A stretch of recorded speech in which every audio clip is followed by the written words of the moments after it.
que se van a generar en el proceso de adhesión.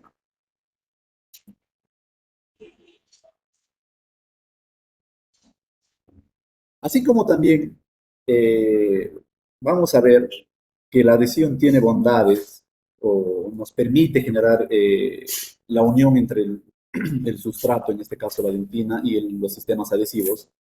También se van a generar fracasos en la adhesión, ¿ya? Eh, en dientes que han sido restaurados o sistemas resinosos en dentina vital se manifiestan clínicamente por hipersensibilidad y dolor postoperatorio, ¿no? ¿Cuándo se genera esto? Vamos a ver un ejemplo. Por ejemplo, si nosotros vemos, sobre todo en la clínica de nuestra universidad, muchos de nuestros estudiantes llevan pacientes que tienen restauraciones antiguas, en este caso de restauraciones con amalgama, y retiran estas restauraciones con amalgama para restaurarlas y reemplazarlas por una restauración adhesiva.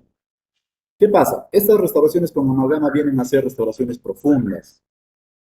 Al momento de restaurarlas, eh, utilizan todo el sistema adhesivo, terminan la restauración y el paciente se retira. Al día siguiente, el paciente retorna a la clínica presentando, en este caso, un dolor inmediato, una sensibilidad inmediata al frío, de repente, una sensibilidad inmediata al frío, sensibilidad tardía al frío, un dolor espontáneo, una sensibilidad a la oclusión. Entonces, ¿qué es lo que ha pasado? Lo que ha pasado, eh, de cierta manera, es que no se ha realizado de manera correcta o no se ha usado de manera correcta los sistemas adhesivos. Entonces, el paciente viene y reclama al operador mostrando su incomodidad con que tenía una amalgama por muchos años, que no generaba dolor, que no generaba molestias, pero al poco tiempo de haber retirado o haberse realizado la nueva restauración por resina, ya está generando o ya está sintiendo esta sensibilidad al frío, sensibilidad al calor, esta molestia diagnosticada. Entonces, ¿qué es lo que ha pasado en este caso? Es que no se ha realizado básicamente eh, una correcta o un correcto uso de nuestros sistemas adhesivos.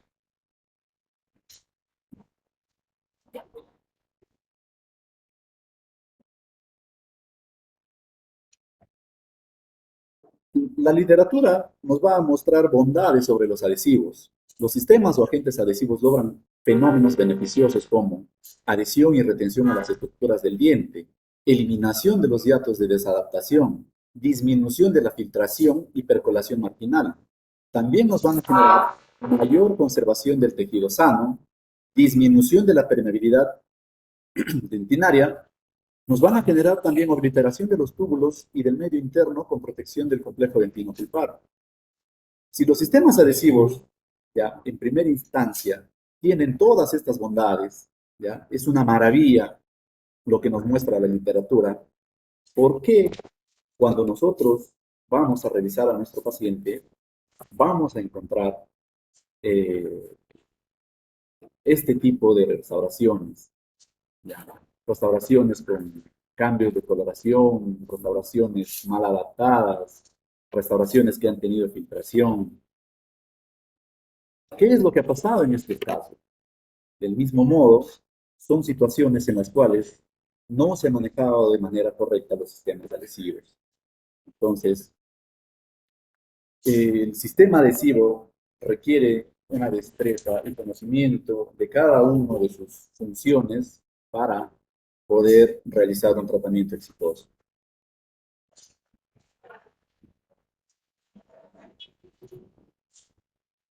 También debemos recordar que existen barreras adamantinas que pueden impedir el correcto grabado adamantino, ya como son los factores contaminantes, en este caso la saliva, la sangre, puede ser el biofilm o la película orgánica, la placa bacteriana, la misma capa prismática del esmalte, el esmalte alterado, mineralizado,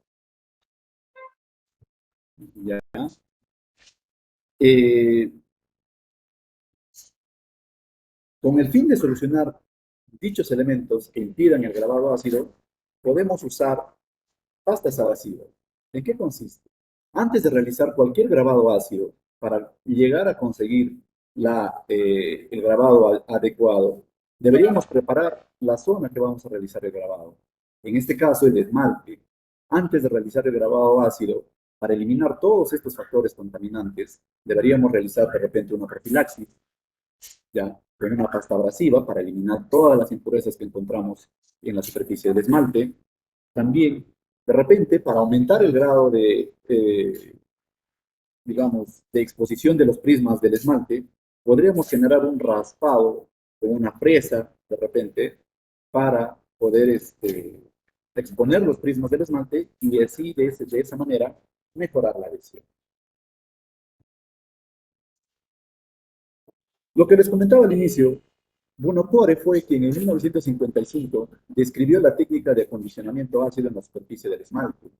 De esta forma se crea un patrón rugoso, microscópico, que aumenta el área expuesta y la energía superficial y la capacidad de humectación. Gracias a todo ello, se consigue por primera vez adherir resina al diente con gran fuerza. ¿Cómo descubre Buonocore esta bondad de los ácidos? ¿Ya? Buonocore dice, paseaba cerca de un astillero y vio cómo se utilizaba ácido en las placas de los barcos y preguntó, ¿por qué le están echando ácido a las placas? Y los trabajadores en ese momento le respondieron, para generar microretenciones, de tal manera que después limpiamos el ácido aplicando una pintura con soplete a presión, con tal violencia que al tocar la superficie se interdigite mecánicamente en estas microretenciones de tal manera que no se desprenda la pintura cuando éste esté en contacto con el agua salada de los mares, que le puede causar corrosión. Y bueno, Core dijo, ¿no? ¿Por qué no hago lo mismo con el esmalte del diente? Lo grabo con un ácido para generar microretenciones y luego le aplico un adhesivo donde voy frotando y se va a generar una adhesión micromecánica.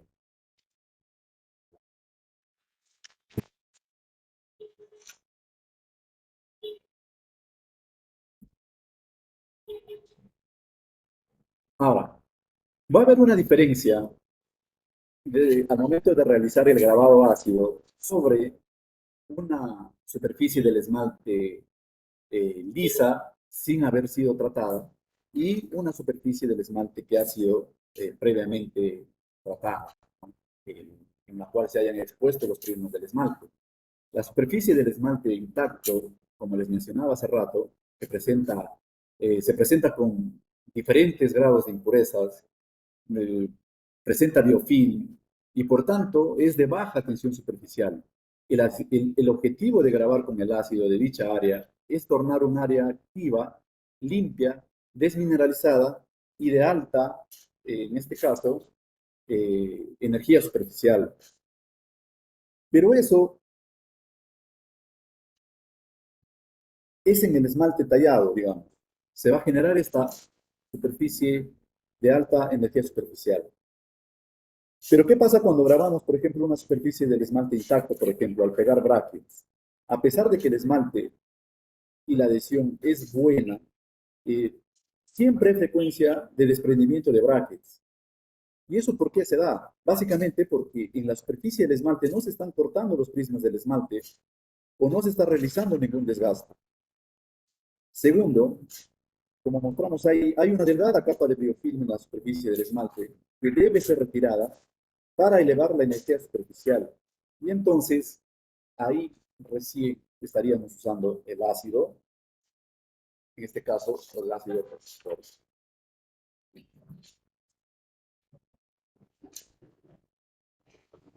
Dentro del acondicionamiento ácido, la solución ácida, compuesta más comúnmente por ácido fosfórico, o perdón, compuesta de ácido fosfórico, maleico o ácido cítrico, se presenta generalmente en forma de gel, espesa, ¿ya? ¿Y por qué es espesa? Esto es para que tenga propiedades pixotrópicas, es decir, que se quede en el área del esmalte en la cual nosotros la hemos colocado y no discurra por toda la cavidad, ¿ya? En algunos casos ustedes van a observar ácidos que son demasiado fluidos, ¿ya? En la cual aplicamos de manera sobre la superficie del esmalte y esto se va a discurrir por toda la superficie cruzal. Entonces, estos casos o estos ácidos generalmente son recomendados para grabar la superficie cruzal cuando vamos a usar, digamos, un sellador dentinario, un sellante. En cambio, si nosotros vamos a hacer un grabado selectivo, lo que necesitamos es básicamente un ácido que tenga cierto grado de espesidad para poder eh, cumplir con esa propiedad isotrópica, el cual hace que se quede en el área que nosotros hemos puesto.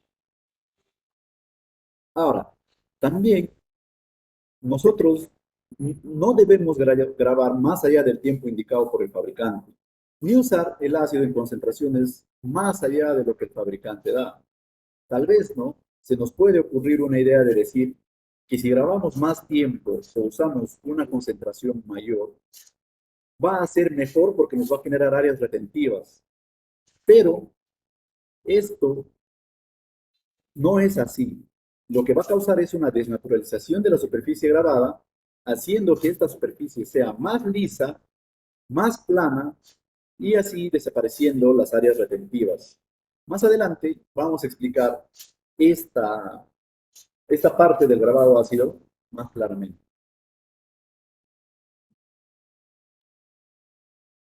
¿Cuáles son los objetivos del acondicionamiento ácido? Básicamente vamos a tener dos objetivos importantes, la cual es activar la superficie del esmalte que es de baja energía superficial a o en áreas de alta energía superficial. Y también desmineralizar y disolver la matriz inorgánica del esmalte creando microporos y microsurcos, donde van a entrar nuestros sistemas adhesivos y van a generar micro retención.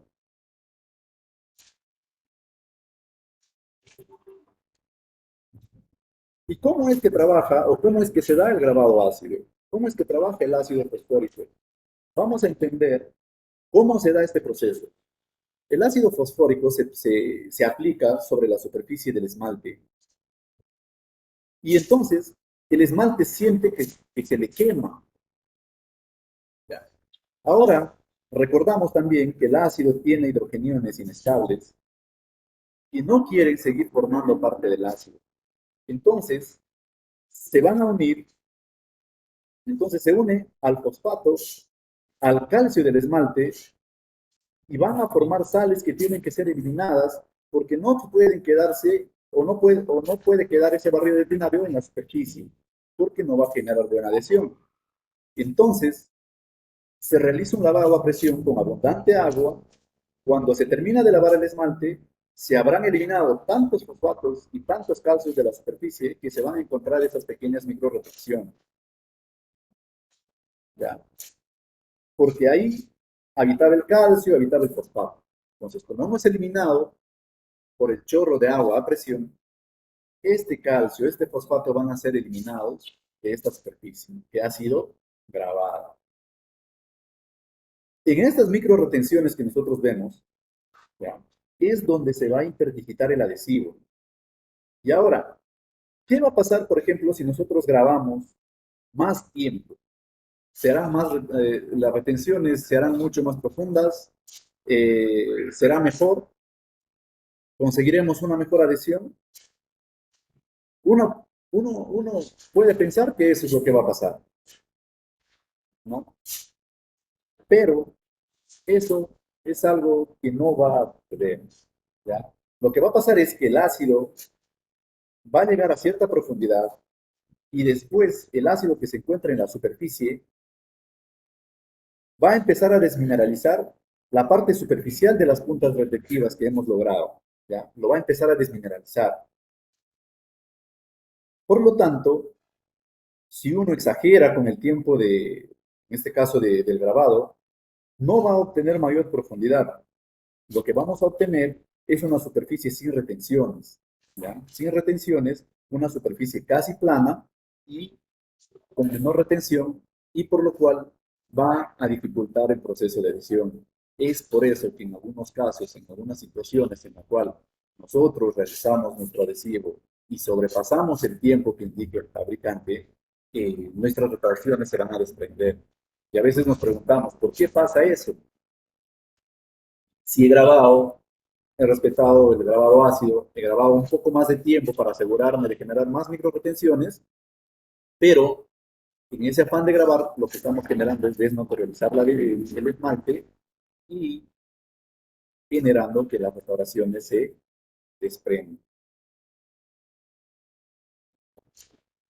Aquí podemos observar, por ejemplo, un esmalte intacto, ¿ya?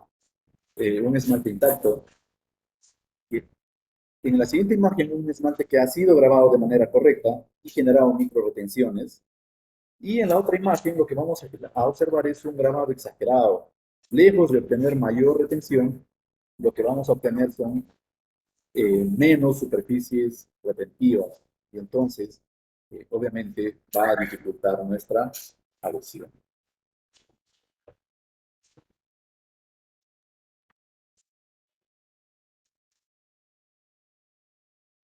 Otra práctica fundamental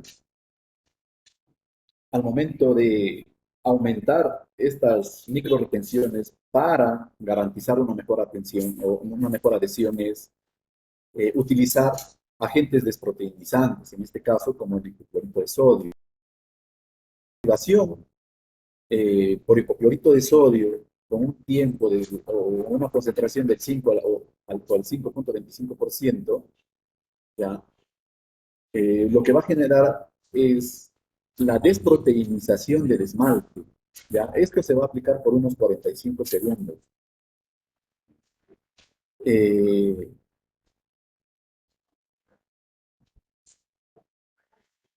si desea usar el ácido ortofosfórico después de haber realizado la desproteinización del esmalte, lo tendríamos que usar, pero este dicho acondicionamiento debe ser por aproximadamente solo 5 segundos. ¿Ya? El ácido ortofosfórico solo genera un 46% de adhesión al esmalte, pero si usamos un agente desproteinizante, se va a elevar a un 73%.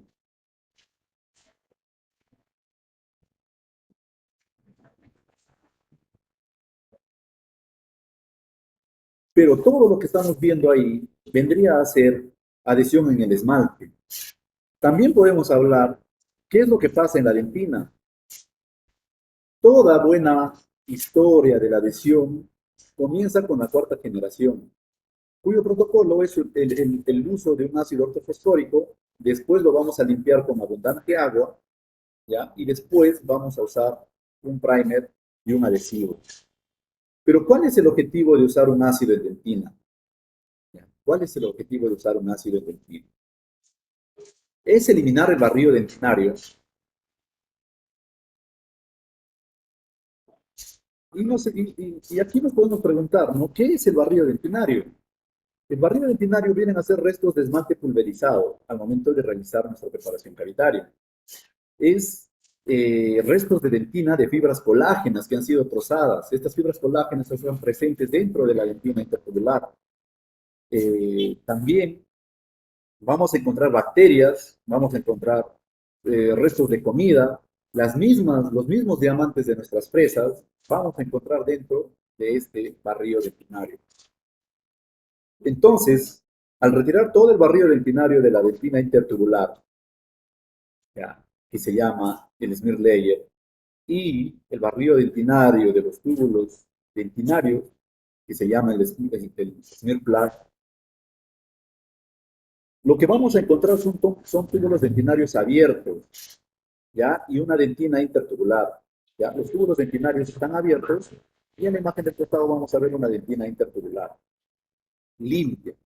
Dentro de los túbulos dentinarios, lo que vamos a encontrar es agua y las fibras de Tomes, que son las prolongaciones citoplasmáticas del odontoblasto, que son las encargadas de llevar el dolor.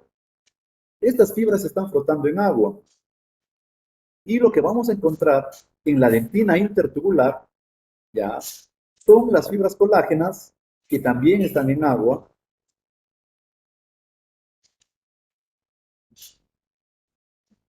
Y cuando nosotros usamos el adhesivo de cuarta generación, vamos a tener dos frascos. Uno de los frascos contiene el primer y en el otro el adhesivo. En el primer frasco, que es el primer, hay dos cosas o dos componentes fundamentales. Uno viene a ser un monómero, en este caso hidrofílico, y una sustancia volátil que puede ser alcohol, puede ser acetona, y algunas veces agua. En este caso nosotros vamos a vertir un poco de este primer sobre un microbús y lo vamos a frotar sobre la dentina previamente acondicionada. El monómero hidrofílico va en busca del agua dentro de los túbulos dentinarios, ¿ya? Dentro de los túbulos dentinarios. Y en la dentina intertubular, cuando el agua, cuando encuentra el agua, esta se volatiliza por acción ya sea del alcohol o de la acetona, que son sustancias volátiles, y va a quedar solo los monómeros dentro de estos túbulos dentinarios. Y dentro de estos túbulos dentinarios, los monómeros van a formar los tags. Y estos monómeros con las fibras colágenas de la dentina intertubular van a formar la capa híbrida. Y después de eso procedemos a la aplicación del bond, o en este caso del adhesivo, que es hidrófobo. Y estos van a buscar al primer monómero que hemos colocado dentro de los túbulos dentinarios. Y se van a unir a este monómero, ya que este monómero, cuando no encuentra agua dentro de los túbulos o la dentina intertubular, tiene una función o es citotóxica. Entonces, de esta manera es como se va a dar el proceso de adhesión, ¿no? Dentro de los túbulos dentinarios, donde van a formar los famosos tabs, y en la dentina intertubular van a formar la capa híbrida. Básicamente con los adhesivos de cuarta generación.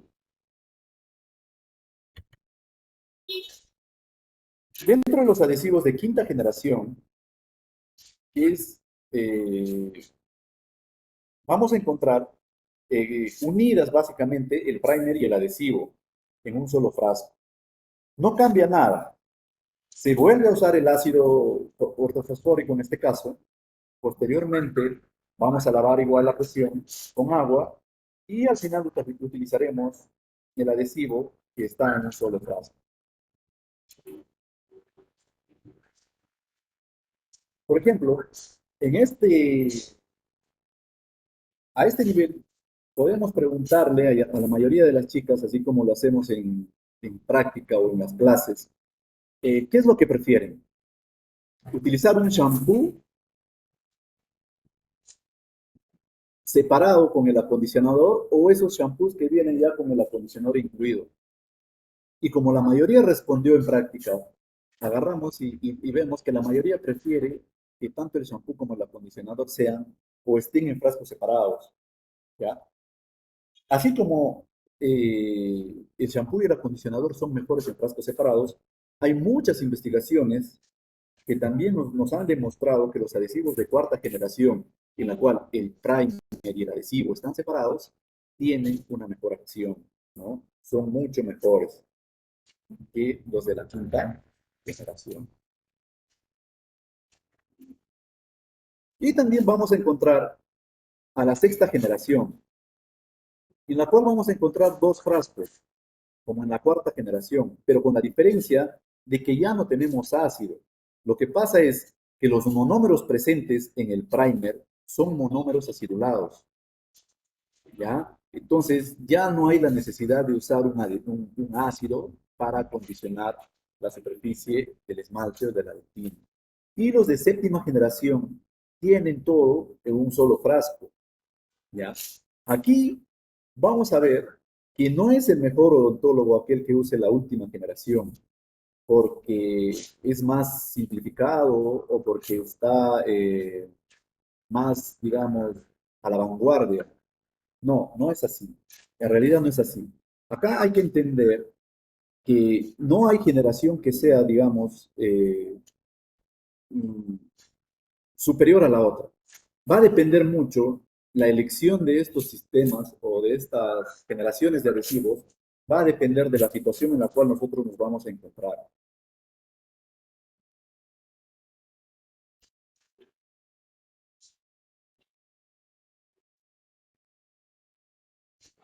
También vamos a ver la adhesión en la dentina. La adhesión en la dentina siempre ha sido pues, un problema, ¿no? A ver, la adhesión en esmalte es buena porque tiene pocos elementos orgánicos, ya poca agua, no hay terminaciones dolorosas, ¿no? Y es muy beneficioso para nuestros procedimientos. Por eso, adhesión en esmalte es bastante segura. En cambio, en la dentina vamos a tener elementos inorgánicos, bastantes elementos orgánicos y también gran cantidad de agua. A esto, sumado la estructura de la dentina, es variable dependiendo de la zona. ¿Qué quiere decir que es variable? Conforme nos acercamos más a la pulpa de la pieza dentaria, estos túbulos dentinarios tienden a ser mucho más amplios, ¿ya? A diferencia de cuando nos estamos acercando al esmalte, ¿ya? Que tienden a ser mucho más pequeños.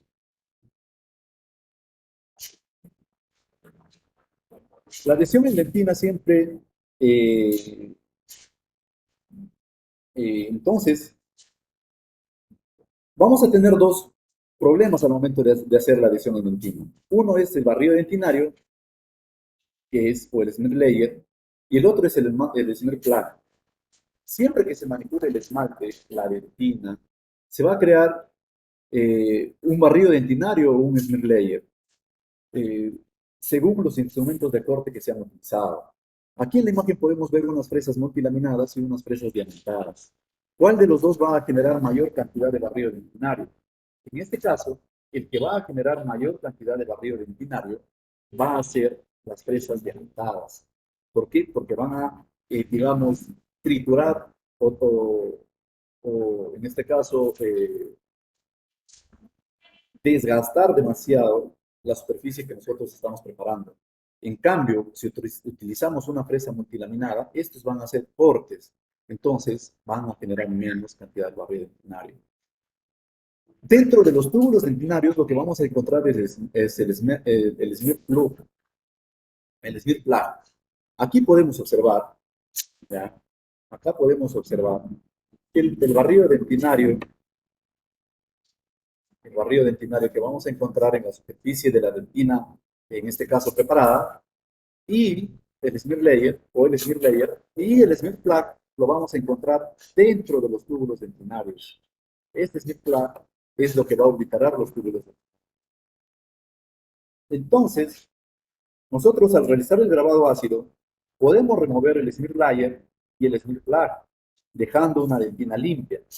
Y de esta manera nosotros podemos empezar a lesionar, al exponer las fibras colágenas y formar la capa híbrida y a generar la permeabilidad transdentinal que permite al adhesivo atravesar de alguna manera la dentina y formar los tags, con lo que vamos a conseguir una mejor adhesión.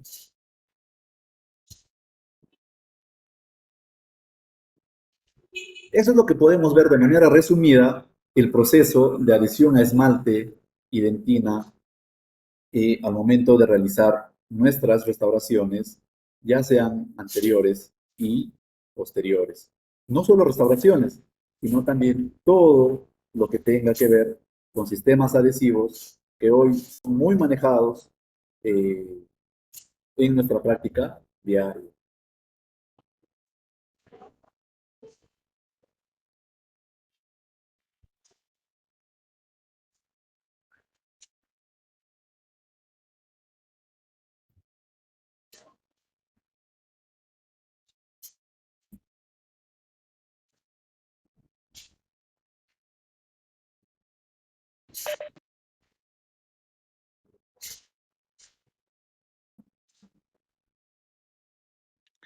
¿Alguna pregunta, alguna duda o alguna inquietud que tengan sobre el tema?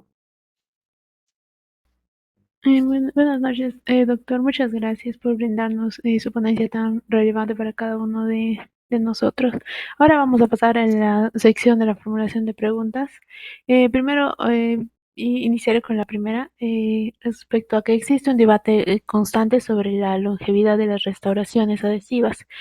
¿Cuál cree usted que es el factor clave más influyente en la durabilidad de la interfase adhesiva a lo largo más allá de la técnica.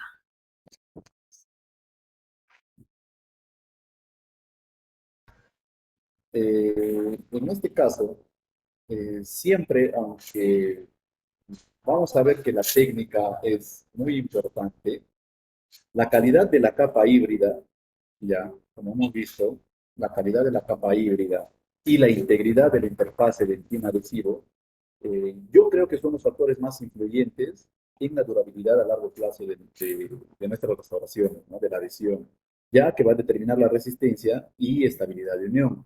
¿Ya? Si nosotros no realizamos un buen acondicionamiento ácido o, o básicamente y el posterior acondicionamiento adhesivo, eh, primeramente con el ácido, si no acondicionamos bien, básicamente no vamos a exponer las fibras colágenas que se encuentran dentro de la dentina intertubular. Y tampoco vamos a poder eliminar el barrido dentinario que se encuentra en los túbulos dentinarios. Entonces, que es ahí donde va a ingresar nuestros sistemas adhesivos, y en estas fibras colágenas con las cuales se van a entrelazar nuestros sistemas adhesivos para formar la adhesión. Entonces, eh, esta capa híbrida realmente es la que va a ser el pilar muy importante que va a determinar la longevidad de nuestras restauraciones.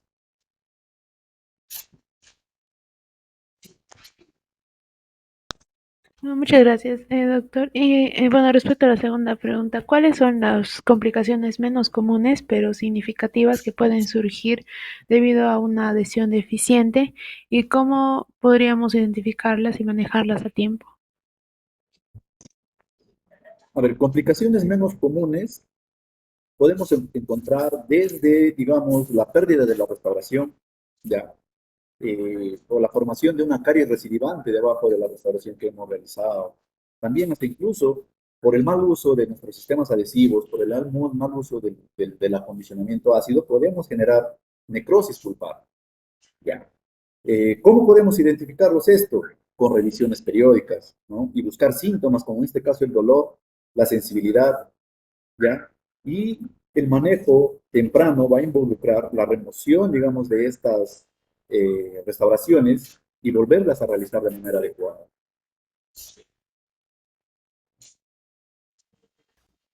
Le agradezco por las respuestas, doctor. Ahora le doy pase a mi compañero Ángel para que continúe.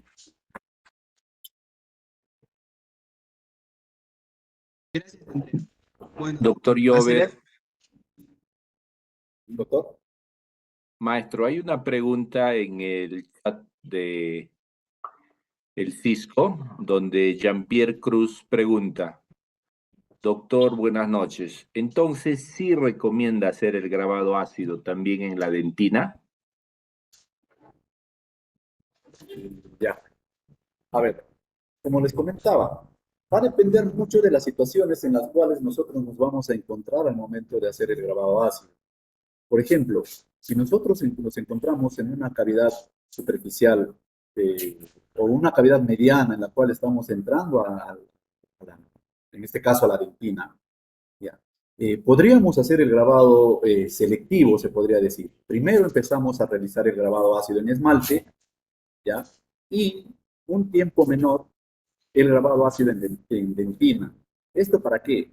Como les comentaba en la exposición, esto para eliminar el barrido dentinario, para exponer las fibras colágenas, para eliminar el barrido dentinario de los túbulos dentinarios y se pueda generar la capa híbrida y, el, y los tags que van a mantener nuestra restauración dentro de la cavidad, ¿no? Que van a aumentar, en este caso, la retención de la restauración. Ahora, en cavidades muy profundas, ya se están usando los sistemas adhesivos autogravantes, en las cuales, por ejemplo, en un sistema de sexta generación vamos a encontrar que el primer, el primer frasco, ya trae el primer y el ácido. Y en el segundo frasco vamos a encontrar el adhesivo. Entonces, como no hay una aplicación directa del ácido, toda remoción del barrido dentinario no va a ser eliminada. Entonces, ¿no? Aquí podríamos decir, Pero este barrido dentinario contiene bacterias, contiene restos de tejido, eh, ¿no? Restos de esmalte. Entonces, ¿cómo podríamos eliminar?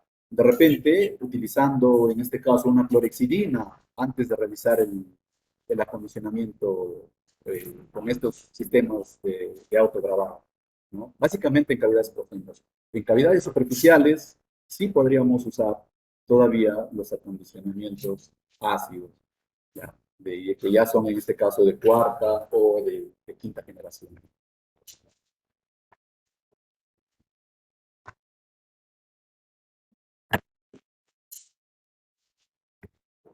Y ahora sí, continuando. Bueno, Continuamos con... también, disculpe. Andrea Adriano Mora Ramos quiere hacer una pregunta referente al tema. Profesor, buenas noches. Respecto a mi pregunta es algo sencillo, depende del tema. Bueno, una pregunta, señor doctor. ¿Se puede usar hipoclorito de sodio como desinfectante antes de colocar la resina o eso interferiría con el adhesivo? Ahora, como hemos visto, el hipoclorito de sodio eh, actúa como un agente desproteinizante. ¿Ya? Recuerden que básicamente este hipoclorito de sodio lo vamos a usar en- en esmalte, porque también encontramos partículas o ciertas proteínas en el esmalte. ¿Qué es lo que va a generar? Este agente desproteinizante va a eliminar las proteínas de esta superficie y también me va a generar micro retenciones en el esmalte. Entonces, si nosotros primero solamente acondicionamos con el ácido, básicamente vamos a generar una micro retención de un 45% de retención. Pero si usamos agentes desproteinizantes, esta retención se va a aumentar más o menos a un 70-75% de adhesión. Entonces, sí se pueden usar agentes desproteinizantes, en este caso como el hipoclorito de sodio, a una concentración del 5%, al 5 o al 5,25%. Esto, digamos, embebida en unas bolitas de algodón por un periodo de 45 segundos, ¿no? Sí se pueden usar esos agentes desproteinizantes. Ok, doctor, muchas gracias, de verdad.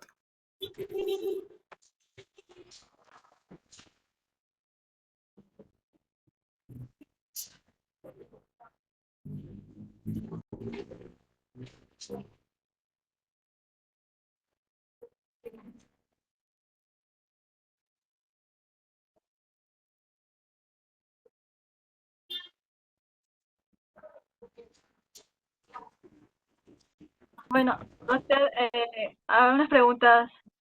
eh, por ejemplo, a Judith Mena estaba preguntando sobre ¿cuál considera usted que es el principal factor clínico que influye en la elección del sistema adhesivo para lograr una adhesión duradera y predecible, especialmente en restauraciones directas en dentina profunda?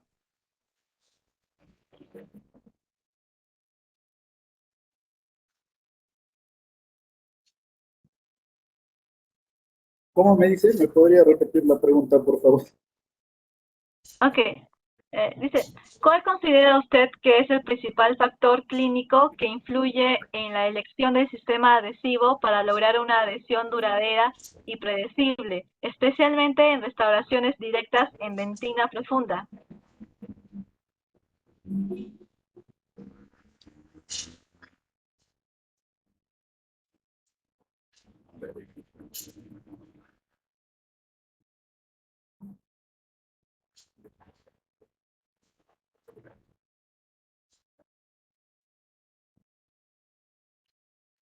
¿Cuál considero?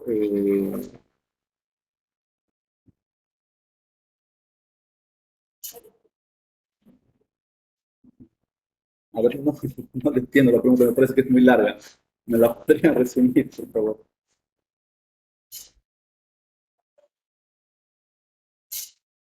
Sí, es muy larga.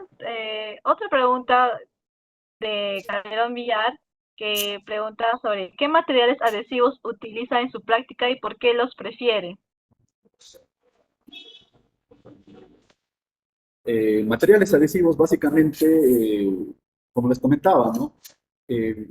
No hay un sistema adhesivo que sea mejor que otro. Lo que vamos a usar son sistemas de acuerdo a la situación en la cual nos vamos a encontrar.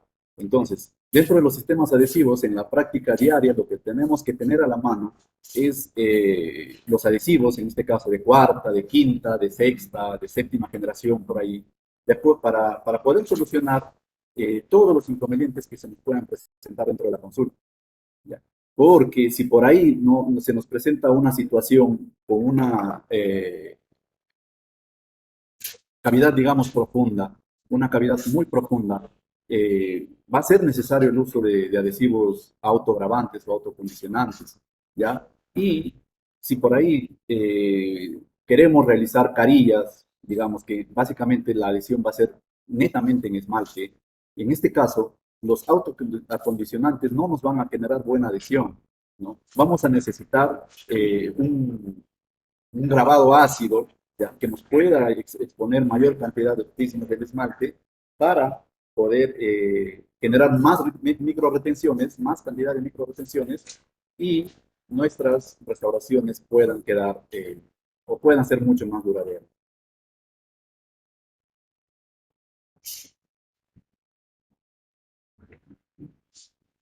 Ok, gracias, doctor.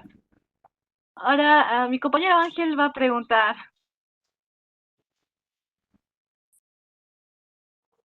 Continuando, pasaré a formular las preguntas de cada sección, comenzando por fundamentos biológicos y estructuras de la adhesión a esmalte y dentina. ¿Cómo influyeron las diferencias estructurales entre el esmalte y la dentina en los mecanismos de unión adhesiva?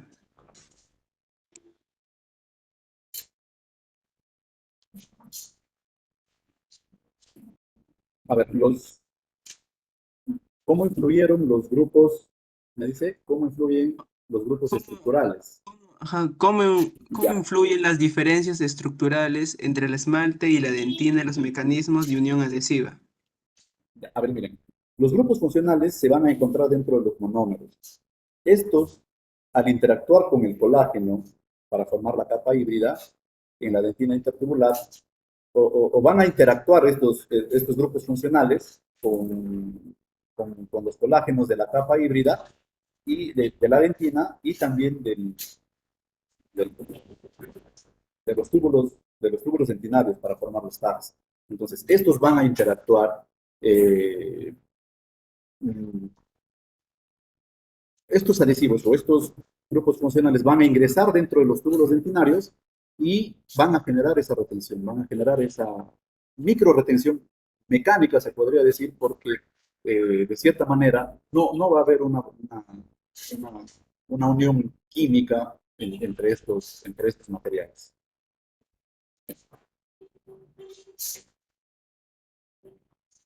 Bueno, muchas gracias.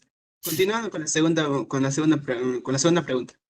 ¿Qué papel juegan los grupos funcionales y las fibras colágenas en la adhesión en la dentina? Básicamente que van a interactuar entre sí, ¿no? Porque en la dentina, nosotros con el grabado ácido, como les comentaba, lo que vamos a hacer es exponer esas fibras colágenas que al final van a terminar entrelazándose con los monómeros del adhesivo para generar retención. Y dentro de los túbulos dentinarios, pues van a formar los TARS, ¿no? Los famosos TARS.